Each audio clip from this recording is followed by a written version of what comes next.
This section examines the worm gearbox. A worm gear has teeth cut in the shape of a helix.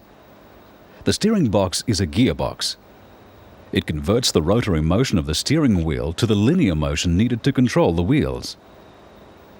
Its gear ratio increases output torque and reduces the effort the driver has to apply. The input attached to the steering column is called a worm shaft. It is meshed with a sector or portion of a gear mounted on its own shaft at right angles to the worm.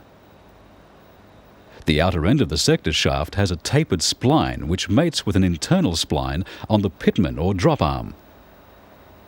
As the steering wheel rotates, the worm shaft causes the sector to move through an arc and transfer the motion through the pitman arm to the steering linkage. Variations to this principle include the worm and roller and the worm and nut. The recirculating ball steering box is a popular development of the worm and nut and worm and sector principle. Both ends of the worm shaft are supported in the housing by angular bearings, which are preloaded to reduce end float and side thrust movements of the worm when it's under load. A ball nut rides on the worm, supported on the spiral grooves of the worm and the inside of the nut by many balls.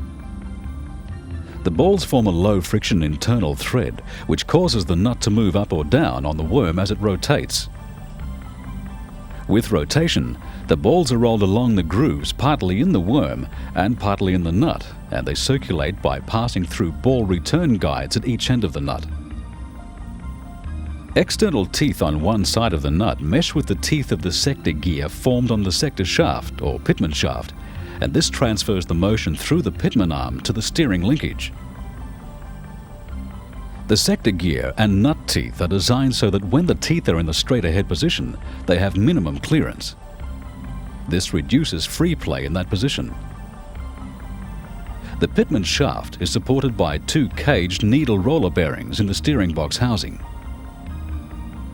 The sector teeth are angled, and an adjustment screw on the steering housing cover provides proper engagement of the sector gear and nut teeth.